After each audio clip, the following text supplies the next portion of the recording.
Sud Radio, les vraies voix qui font bouger la France, Philippe Rossi.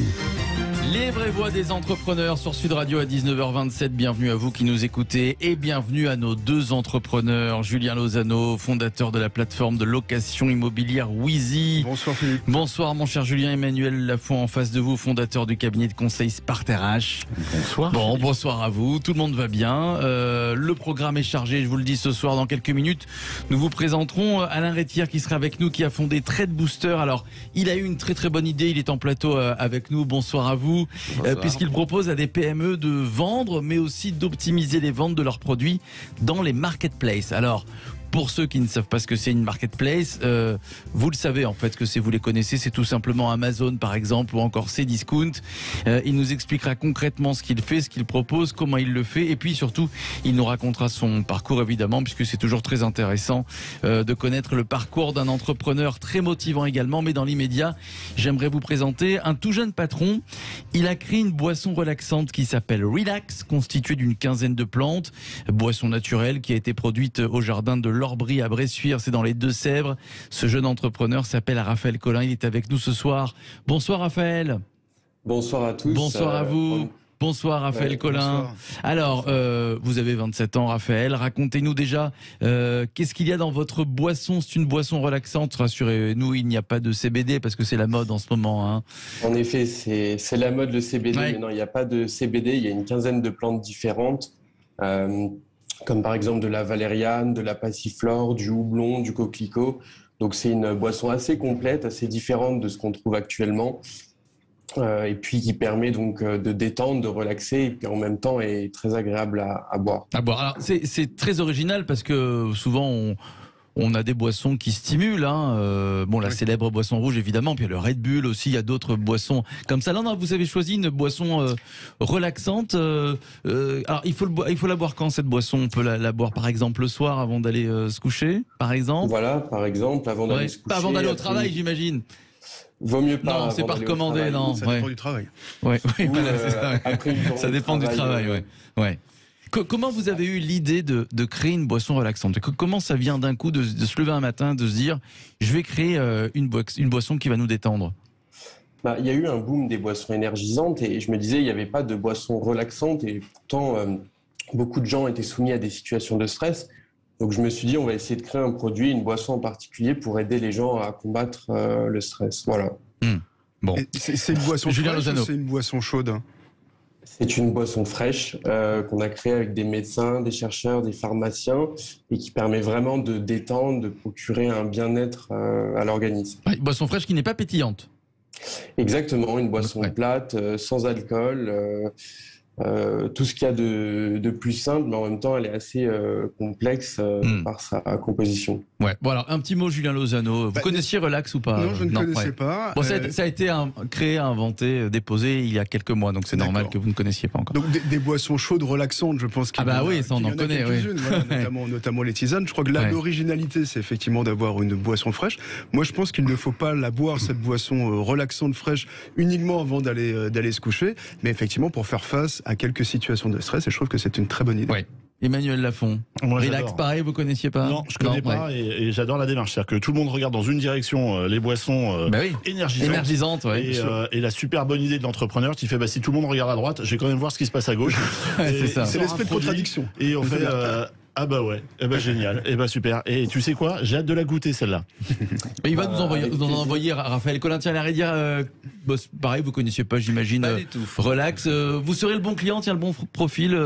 Vous êtes du genre Pas à. très lié au stress, donc non. Bon je suis voilà, pas ouais. forcément Il le est bon cool client, Alain, mais, ouais. Il est détente. Mais voilà, mais après tout, je pense que c'est une excellente idée effectivement de voir un marché et de regarder effectivement dans le sens Ouais. opposé. C'est vrai que quand on est entrepreneur, c'est ça, c'est Julien Lozano. Oui, il faut avoir la bonne idée. Et puis la réalité, c'est qu'il y a quand même un marché en France, parce que vu le nombre d'antidépresseurs qui sont vendus chaque année, je Ouais. pense qu'effectivement, des alternatives aux antidépresseurs, en plus 100% naturels, c'est forcément une bonne Ouais. idée. Raphaël Collin, quand vous avez eu cette idée, j'imagine que ça a été très difficile, ou peut-être pas. Hein. Est-ce que ça a été difficile, compliqué de monter? Il a fallu trouver une usine pour produire cette boisson. Comment vous y avez mis beaucoup d'énergie? Racontez-nous les différentes Ouais. étapes.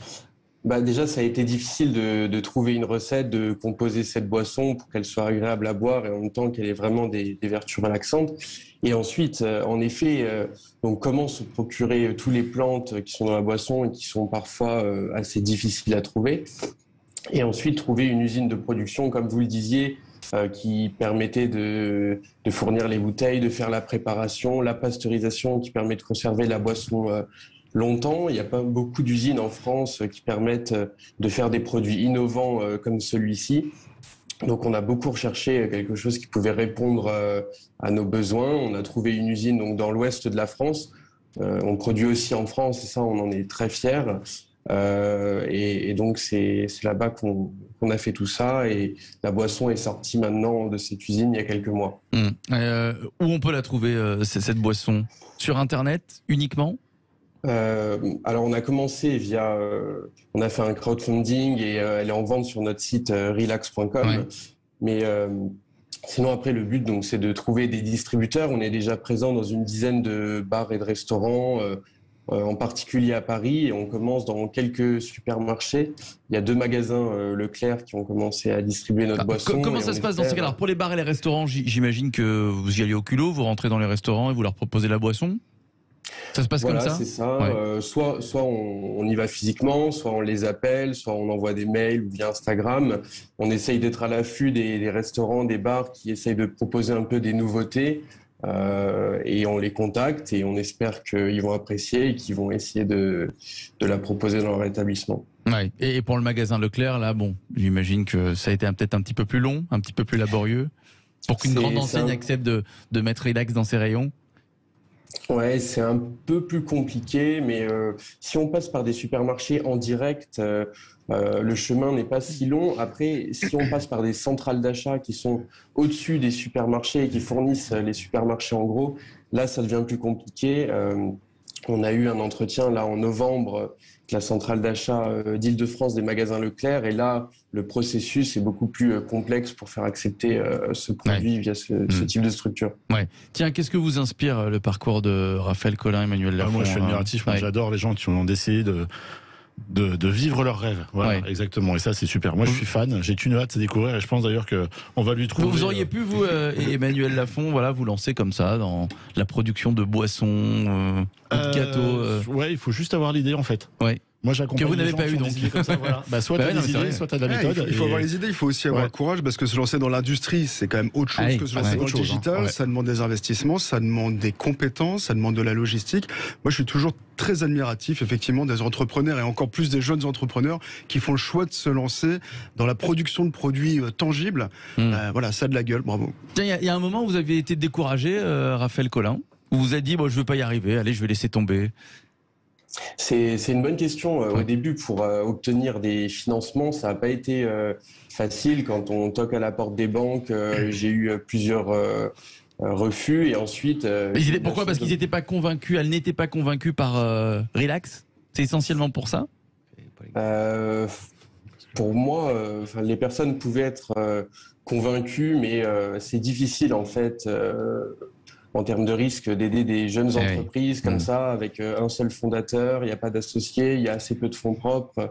Donc c'est un risque pour les banques qu'elles ne sont pas toujours prêtes à prendre. Pourtant, moi-même, j'ai travaillé dans un monde bancaire, donc j'ai essayé de présenter au mieux le dossier, mais ça passe pas toujours. Et en fait, donc l'élément déclencheur, ça a été que BPI France nous accorde la bourse French Tech, qui est un peu labellisée l'innovation, et ensuite d'autres banques ont décidé de nous suivre parce que BPI France nous suivait, parce que BPI France garantissait une partie du prêt. Donc au début un peu de découragement, mais en persévérant finalement on a réussi. On y arrive. Et sinon pour les financements, on entend beaucoup parler de levée de fonds. Au début c'est assez difficile de lever des fonds, en particulier quand on n'est pas dans la tech purement. Et donc, c'est via des circuits un peu plus classiques qu'il faut essayer d'obtenir ces financements. C'est pas toujours simple, mais je pense qu'on peut y arriver si on est persévérant. Ouais. Alors, je voyais, quand vous parliez des banques, Emmanuel Lafont, je le voyais s'agiter là, derrière son micro. C'est un problème, ça, les banques, Emmanuel Lafont. Oh, je sais pas pourquoi tu dis ça. Non, mais moi, ce qui me fait doucement sourire, c'est que lui-même dit qu'il est issu du système bancaire. Oui, oui. Et il s'est fracassé dès qu'il est passé de l'autre côté du bureau. Et il faut saluer d'ailleurs le courage des banques qui n'hésitent pas à suivre les entreprises pour peu que la BPI ait déjà validé le projet, qu'il se porte garant, et que voilà, tu as une analyse de sang en plus quand c'est pas pire. Il est très ironique, Emmanuel Lafont, ce soir. Non, mais ce qui est vraiment triste, c'est qu'en fait, une banque, elle s'intéresse jamais ou très rarement au projet de l'entrepreneur. Elle s'intéresse au risque qu'elle va prendre. Donc effectivement, une fois que la BPI a mis déjà une partie de fonds propres, donc ce qu'on appelle la BFT, donc c'est la Bourse French Tech, pardon, c'est 35 000 euros, si je dis pas de bêtises. Évidemment, derrière, c'est un peu plus facile d'y aller. Donc en fait, quand on n'a pas besoin des banques, c'est là où il faut les solliciter. Tiens, Alain Rétière, vous avez des petits problèmes vous aussi avec les banques. Vous reconnaissez non, parce que dans le profil de Raphaël Collin, ça a été compliqué aussi pour Trade Booster. On le fait sur fonds propres et puis on n'est pas dans l'industrie, on est dans du service, full service, donc c'est beaucoup plus simple en fait. Comment vous imaginez la suite? Quelle ambition vous avez, Raphaël Collin? Là, le but, c'est de trouver de plus en plus de clients. Par clients, j'entends des bars, des restaurants, des supermarchés, des gens qui apprécient notre boisson, qui sont prêts à la proposer chez eux. C'est comme ça que les gens vont commencer à la connaître et à l'apprécier, on l'espère. De plus en plus aussi. Alors on va vous présenter Alain Rétière qui peut se charger de vendre votre boisson sur les marketplaces comme Cdiscount ou Amazon par exemple. Oui, ou en tout cas vous donner des conseils. Voilà, digital sans aucun problème. Ça vous intéresse, Raphaël Collin? Moi, l'expérience que j'ai avec les marketplaces, j'en ai essayé deux, c'est Amazon et Anchor Store. Et moi, l'expérience que j'en ai, je suis sorti d'Amazon parce que si on paye pas beaucoup en publicité, on n'est pas connu. En plus, pour un produit comme le mien, les gens veulent souvent l'avoir goûté avant de commander. Donc, il y a quelque chose lié à la dégustation. C'est difficile de passer une grosse commande directement. Et si c'est des marketplaces qui fournit des professionnels, des bars, des restaurants comme Anchor Store par exemple. Si on n'a pas déjà ces clients qui nous ont fait confiance, je trouve que c'est difficile de les trouver directement via ces plateformes. Et donc moi, mon expérience avec ces marketplaces est assez décevante pour l'instant. Mais c'est parce que vous ne connaissiez pas encore Alain Rétière. On va vous le présenter, on va vous mettre en contact. Merci en tout cas beaucoup, Raphaël Collin. Franchement, félicitations, Emmanuel Lafont. Alors on va goûter évidemment à votre boisson relax le soir. Merci beaucoup. Vous nous direz, tiens, Julien Lozano, si vous êtes un peu moins excité à avoir vu cette boisson. Merci beaucoup, Raphaël Collin. Allez, on va se retrouver dans quelques minutes. Restez avec nous dans un instant. Et bien voilà. On va discuter avec Alain Rétière, le fondateur de Trade Booster, qui donc propose, vous l'avez compris, de vendre vos produits sur les marketplaces, Amazon, Cdiscount, il y en a d'autres. C'est devenu incontournable. Alain Rétière qui nous explique tout dans une poignée de minutes. Julien Lozano, Emmanuel Lafont qui reste avec nous. Et merci encore à vous, Raphaël Collin. À tout de suite. Sud Radio, les vraies voix qui font bouger la France, Philippe Rossi. Vous écoutez les vraies voix des entrepreneurs sur Sud Radio avec Julien Lozano, fondateur de la plateforme de location immobilière Wheezy, avec le fondateur du cabinet de conseil Sparterach, Emmanuel Lafont. Tiens, est-ce que vous allez souvent dans les marketplaces, Julien Lozano, Cdiscount, Amazon? Oui. Non, mais ne vous excusez pas, c'est pas grave, c'est pas grave. Emmanuel Lafont, pareil, vous avez une application Amazon par exemple sur votre portable? Non, j'ai pas d'application Amazon. Non, j'y vais quand j'ai vraiment besoin. Et honnêtement, j'aime bien l'envers du décor. C'est-à-dire que moi, j'accompagne deux startups qui sont des marketplaces, qui sont Whistlo et Les Échoppes. J'ai découvert au travers d'un programme que j'anime qui est Pitch Créa du développement économique de Courbevoie. Et c'est des petits start-upers que j'adore et c'est des programmes magnifiques et je vous invite à les retrouver. Très bien. Très bien. Alors c'est vrai que pour des PME, ces marketplaces sont importantes parce que d'abord une part c'est une bonne visibilité pour leurs produits et puis surtout grâce à ces marketplaces, ces PME peuvent augmenter les ventes de leurs produits. Alain Rétière est avec nous et justement Alain Rétière, bonsoir. Vous avez fondé Trade Booster et vous vous proposez donc de vendre les produits de ces PME, d'optimiser les ventes, de les accompagner dans la stratégie aussi. J'imagine. Alors concrètement, je suis une PME, je vends des gâteaux par exemple que je fabrique. Qu'est-ce que vous me proposez? Concrètement, en fait, ce qu'on propose, c'est de prendre en charge la commercialisation en fait des produits des PME sur les marketplaces. Donc pour ça, on va avoir globalement deux typologies de clients. Les premiers qui sont déjà en train de vendre sur les marketplaces mais qui sont pas satisfaits des résultats. C'est quand même 6 entreprises sur 10 en France. Et là, on va tout simplement optimiser leur visibilité et donc forcément leur vente. Et puis enfin, on a aussi ceux qui n'y sont pas encore.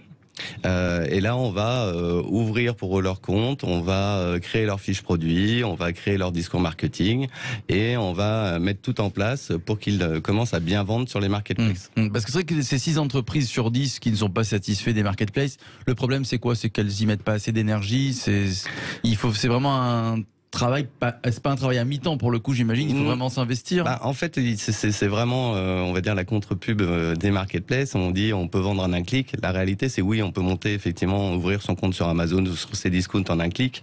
Par contre, après vendre, c'est un autre débat. Ouais. Tout simplement, il y a 250 millions de produits référencés sur Amazon. Donc, quand vous êtes parmi 250 millions de produits, si vous savez pas comment fonctionne l'algorithme, quels sont tous les leviers d'optimisation qui permettent que votre fiche remonte en fait dans les recherches, vous êtes perdu dans les fins fonds des rayons et de toute façon vous ne vendrez pas. Oui, Julien Lozano. Dans le commerce, on a coutume de dire qu'il y a 3 règles pour que ça fonctionne, c'est l'emplacement, l'emplacement et l'emplacement. Et je crois que dans le digital, c'est tout aussi vrai.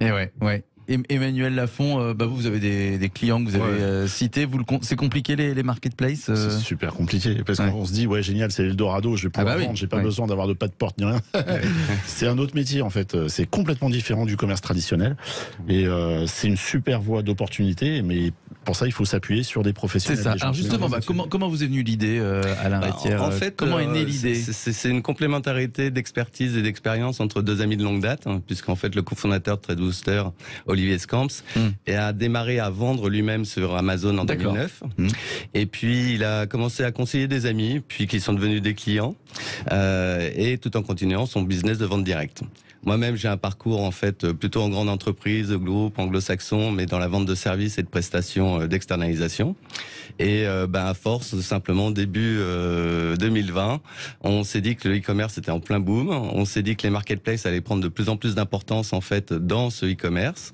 Et on s'est décidé à créer un service pour aider effectivement les PME à vendre tout simplement sur ces marketplaces. Et ça marche bien aujourd'hui, TradeBooster? Ça marche très bien. Depuis maintenant, donc on a démarré pour la bonne blague, on a démarré en avril 2020. Oui, premier confinement. Voilà. Le sens de la propos.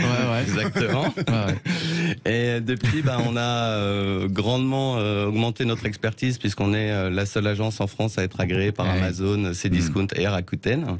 Qu'on a aujourd'hui une vingtaine de clients dans des secteurs aussi divers que la vente de CD, de vin, de DVD, de parapharmacie, de couettes, et tout donc ça. Donc ça a été vite en fait pour TradeBooster. Attends, c'est vrai quand on parce que vous étiez salarié. Si j'ai bien compris. Oui. Quand on passe de salarié à entrepreneur, Julien Lozano et Emmanuel Lafont, au début c'est compliqué. On ne se paye pas tout de suite, on prend des risques, ça marche pas tout de suite. Emmanuel Lafont, c'est compliqué. On a un truc qui est vachement bien, c'est l'existence de Dieu dans le business, comme disait Étienne Krieger HEC, c'est tout simplement le chômage. Oui, c'est vrai. On est d'accord. On peut monter son entreprise tout en touchant la location chômage. Voilà, c'est vrai. Mais après, par contre, ça peut être un peu vertigineux. Si on prend trop de confort dans la fonction et qu'on oublie qu'il faut faire du chiffre.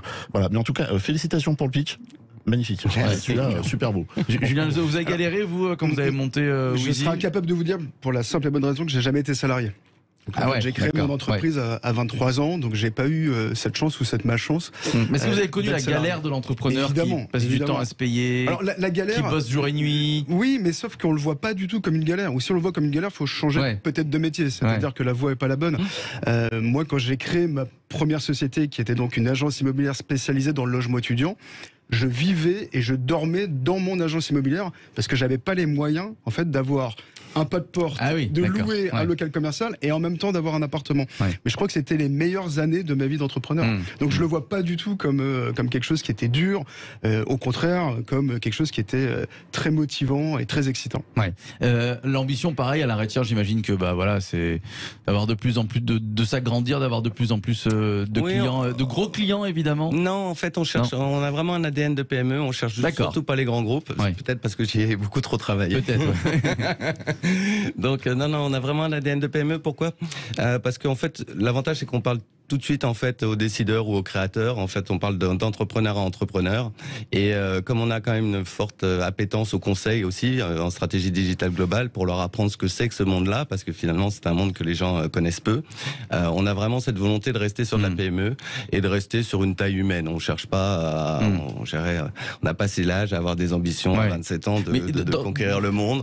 On est plus dans un bon équilibre entre vie personnelle, tout simplement. Vous avez raison, vous avez raison. Dans une dizaine d'années, il n'y aura que ça, vous pensez, des marketplaces? En fait, aujourd'hui, il faut savoir que dans le monde, vous avez 1 million de sites e-commerce, donc qui vendent des produits. Que sur ces 1 million, vous avez 15 000 marketplaces, donc qui ont ce modèle marketplace, ce qui représente 1,5% finalement de l'ensemble des sites e-commerce. Sauf qu'aujourd'hui, elles font déjà 50% du chiffre d'affaires du e-commerce. Gartner Predict annonce que pour l'année prochaine, c'est 70%. Donc aujourd'hui, c'est un incontournable dans le e-commerce, les marketplaces, et c'est un modèle qui est en train de révolutionner clairement ce métier-là. D'ailleurs, il suffit de regarder tous les grands sites et toutes les grandes marques, que ce soit Carrefour, que ce soit Decathlon, Darty, ils sont tous passés au modèle marketplace, de toute façon.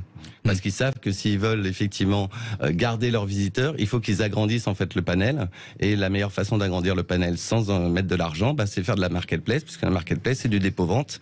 Et on prend une commission au passage, tout simplement, sur tout ce qu'ils vendent. Qu'est-ce que vous dites par exemple aux petits commerçants, on les entend souvent pousser des coups de gueule sur ces grandes marketplaces, notamment Amazon. Qu'est-ce que vous leur dites? Essayez de vous y mettre parce que à l'avenir, ce sera vraiment incontournable. Alors Amazon, oui, mais Amazon en fait a une particularité parce qu'Amazon en fait est devenu plus qu'une marketplace. C'est devenu en fait un média. Clairement, aujourd'hui, Amazon a dépassé Google en France en recherche de produits. C'est-à-dire que le premier moteur de recherche en France, c'est Amazon pour les produits. Et donc, globalement, pour n'importe quelle marque, il faut absolument être sur Amazon en considérant que c'est un média, à la limite comme Sud Radio ou comme TF1, mais c'est un média où on peut faire de la pub avec un ROI positif, c'est-à-dire en gagnant de l'argent. Par contre, ne pas y être, c'est un tort parce qu'on perd 57% des acheteurs réguliers sur Internet. Oui. Les GAFA. On ne peut pas ne pas y être. C'est ça, moi, ce qui m'interpelle le plus dans ce que vous dites, c'est qu'on a cette fausse impression que quand on est e-commerçant, il suffit de s'inscrire sur une plateforme comme Amazon pour vendre, et que donc on a réussi d'une manière ou d'une autre à éviter les intermédiaires. Et en fait, ce que dit monsieur, c'est que non. Il faut en fait justement des intermédiaires qui ont un vrai savoir-faire et qui sont en capacité justement de mettre en valeur ces produits. Donc en fait, on revient, j'ai l'impression, à ce qu'on faisait de manière un peu plus physique dans le digital. C'est ça. Alain Rétière, donc fondateur de Trade Booster. Restez avec nous, Alain Rétière. J'aimerais qu'on accueille Denis Jacquet. Je vous le présente si vous le connaissez pas. Non, enchanté. C'est le roi des entrepreneurs, Denis Jacquet. Il est ami. Bonsoir, Denis. Le roi. Oui. J'adore le roi. Refaites-le. Un peu plus de courbettes comme ça, je vous appellerai. Denis Jacquet, je vous appellerai Philippe Courbette. C'est gentil. Denis, je ne me l'avais jamais fait. C'est gentil. Denis Jacquet, entrepreneur, fondateur du Day One Movement. Alors, si on vous accueille ce soir, Denis Jacquet, et toutes nos félicitations puisque vous avez remporté le prix Nobel de la paix en Asie, le Gussie Prize. Alors qu'on comprenne bien, qu'est-ce que le Gussie Prize, mais juste avant, qu'est-ce que le Day One Movement que vous avez fondé il y a quelques temps? Expliquez-nous. En fait, l'idée, après les aventures entrepreneuriales, je me suis régalé en écoutant nos trois amis là sur le plateau. Je me rappelais d'un petit épisode quand on parlait de galère, où c'était ma 3e ou 4e boîte. Je vivais au Maroc et il y a eu 3 ans pendant lesquels, une fois sur 2, je pouvais pas rentrer en France voir mes enfants. Pourquoi? Parce que j'arrivais pas à me payer un billet d'avion. Et effectivement, ce qui différencie peut-être l'entrepreneur des autres, c'est qu'en fait, c'est une galère absolue. Mais on pense qu'on va passer à travers. Et en fait, c'est ça la grande différence. Là où certains, malheureusement, baissent les bras et parfois jusqu'à des extrémités. Donc, le Day One Movement, en fait, c'était l'idée du processus de l'Observatoire de l'ubérisation de Paris Croissance. C'était un mélange de tout ce que j'ai pu faire en France pendant 10 ans. Et de dire qu'à un moment donné, c'est les entrepreneurs qui pouvaient véritablement changer la société beaucoup plus vite que les gouvernements et qu'on allait les réunir dans un grand événement, leur faire prendre des décisions et arrêter de les faire blablater sur ce qu'ils font jamais, mais les faire agir sur des résultats concrets. Et donc, on a monté ça. Donc, du coup, il y a l'événement maintenant qui va être au Brésil et en Afrique en plus de la France. Il y a des groupes de travail par 6 qui prennent des décisions et qui les appliquent à leurs salariés, donc en espérant toucher des millions de personnes à terme sur différents sujets, l'impact sur les jobs, l'impact sur l'environnement, l'impact sur les territoires, enfin tout ce qu'on connaît tous les jours. C'est-à-dire donner un rôle sociétal à l'entrepreneur qu'il a sans le savoir, un peu comme Monsieur Jourdain avec sa prose. Et puis de l'autre côté, des clubs, parce qu'on se refait pas. Moi, j'adore ça. Donc même ici aux États-Unis, je suis rentré en French Founders parce que j'avais pas le temps de m'y intéresser avant, qui est juste un super club et très très sympa. Et puis la fondation, la fameuse fondation qui m'a valu ce prix, certainement que je mérite pas encore, mais que j'espère mériter d'ici quelques temps, et qui est en fait qui va nous permettre de monter en 3 ans le plus gros baromètre d'anticipation de la mutation des jobs dans le monde. C'est-à-dire de rassembler une data que personne n'a jamais rassemblée, la traiter par un seul outil algorithmique super complexe à monter, parce que c'est une data monstrueuse à l'échelle du monde qu'il faut faire. Ça va nous prendre 2 ou 3 ans, mais on va avoir des étapes avec des livrables qu'on va vraiment pouvoir montrer à la presse, aux commentateurs, au gouvernement, aux entreprises, petite étape par petite étape. Mais c'est le seul outil qu'il y aura au monde aujourd'hui pour être capable de prédire comment les jobs de tous les gens qui nous écoutent aujourd'hui vont changer ou disparaître ou être profondément modifiés, et d'anticiper pour éviter effectivement que demain on se retrouve dans une situation... Alors à combien d'années on peut anticiper? C'est à une dizaine d'années par exemple?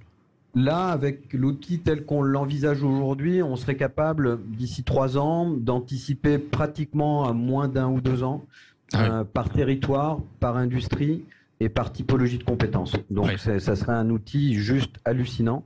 Sachant qu'avant le Covid, on pensait qu'on avait 5, 6, 7, 8 ans pour se retourner, l'automatisation, etc. Oui, là, c'est beaucoup plus rapide. Le Covid fait que les investissements dans l'automatisation sont tels qu'on pense qu'on a moins de 5 ans. Alors, Julien Lozano, c'est une bonne nouvelle, Emmanuel Lafont, pour les entrepreneurs, puisqu'ils savent que dans 1 an et demi, 2 ans, il va falloir changer, prendre telle ou telle direction. Oui, et puis effectivement, on voit qu'il y a une véritable accélération de la digitalisation. Ça va probablement beaucoup plus vite que ce qu'on avait pu anticiper. Donc je pense que c'est un très bon outil d'aide à la décision. Oui. Et Emmanuel Lafont, vous le constatez que ça va très vite en ce moment? Ça va de plus en plus vite. Maintenant, en France, on a les champions du monde de l'entrepreneuriat. Ouais. La preuve, c'est qu'on les exporte même à Miami. Oui. C'est surtout qu'avec les règles qui changent tout le temps, les taxes qui changent tout le temps, le droit qui change tout le temps, on a l'habitude de s'adapter tout le temps. Donc c'est pratique. Nous, on est des winners là-dessus. On va y arriver. Ouais. Le Gussie Prize, donc voilà, vous étiez lauréat. Je me souviens de ce message en septembre. Vous avez annoncé que vous étiez lauréat. Quelques semaines plus tard. C'est marrant parce que c'est un prix qui a été monté en Asie, qu'on connaît très peu en Europe. Ouais. Mais même aujourd'hui, les gens du Nobel, du vrai Nobel qu'on connaît nous Européens, s'y rendent régulièrement. Et donc, non seulement je suis très fier parce que je suis le premier Français en 12 ou 13 ans d'existence du prix. Et puis, on avait une promo là de 10 et on était quasiment sur 7 entrepreneurs, ce qui montre bien que le monde entier, dans tous les pays, j'avais des Indiens, des gens de partout. On compte sur les entrepreneurs pour changer les choses. Et ça, je trouve que c'est un message très positif. Alors, ça nous met une grosse responsabilité sur le dos. Mais en même temps, je pense que c'est presque une obligation pour nous aujourd'hui de conjuguer le fait de faire grossir nos boîtes et d'améliorer la société. Merci à vous, Denis Jacquet, qui a remporté donc le Gussie Prize. Merci à Alain Rétière, fondateur de Trade Booster, Julien Lozano, fondateur de la plateforme de location immobilière Wizy, Emmanuel Lafont, fondateur du cabinet de conseil Sparter H. Dans un instant, c'est le Loft Music.